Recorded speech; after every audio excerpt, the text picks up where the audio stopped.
Hello दोस्तों, आज हम आपके लिए लेकर आए हैं इंग्लैंड की रियल हॉरर स्टोरी।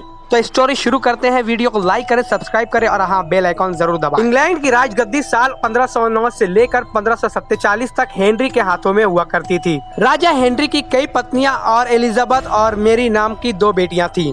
इनमें से मेरी राजा की पहली पत्नी की बेटी थी। राजा हेनरी को मैरी बिल्कुल भी पसंद नहीं थी, इसलिए राजा मैरी के साथ बहुत ही बुरा सलूक करता था। मैरी की ये हालत थी कि मैरी महल के नौकरों के साथ महल का काम करती थी।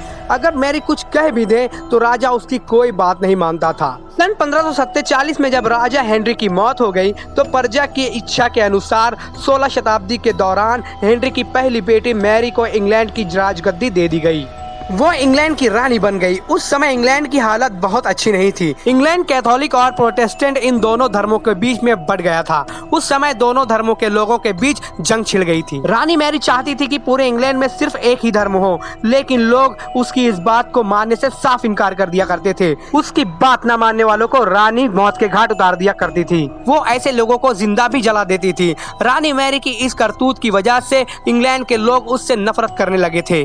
रानी मैरी यही नहीं रुकी। ऐसा भी कहा जाने लगा कि रानी मैरी कुंवारी जवान लड़कियों के खून से नहाती थी। उसका मानना था कि उनके खून से नहाने से वो ज्यादा दिनों तक जवान रह सकती है। कुछ सालों बाद रानी मैरी ने शादी कर ली और कुछ समय बाद इंग्लैंड में एक खबर आई कि रानी मैरी प्रेग्नेंट है और जल्द ही उनके राज्य को उनका नया राजा भी मिल जाएगा। इस बात से हर कोई खुश था, लेकिन उस समय रानी मैरी के साथ बहुत ही अजीब घटना हुई। उनके गर्भ से किसी भी बच्चे का जन्म नहीं हुआ, बल्कि कुछ ही महीनों बाद रानी मैरी का पेट फिर से बराबर हो गया।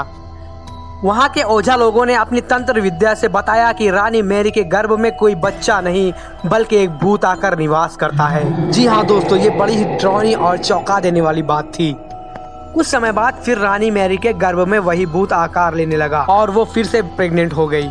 इस बार भी रानी को कोई बच्चा नहीं हुआ और उस घटना के कुछ दिनों बाद रानी मैरी की मौत हो गई। इसके बाद मैरी की छोटी बहन एलिजाबेथ को इंग्लैंड की राजगद्दी पर बिठाया गया।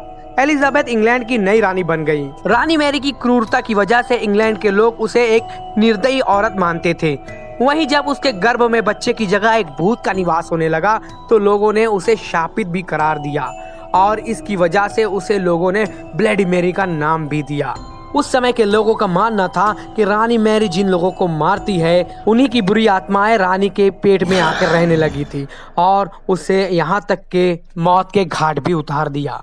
तो दोस्तों, ये थी हमारी आज की शॉर्ट हॉरर स्टोरी। ऐसे ही हम आपके लिए लॉन्ग हॉरर स्टोरीज भी लेकर आएंगे। तो अगर वीडियो पसंद आए तो इसे लाइक करें, सब्सक्राइब करें और हाँ, बेल आइकॉन दबाना ना भूलें।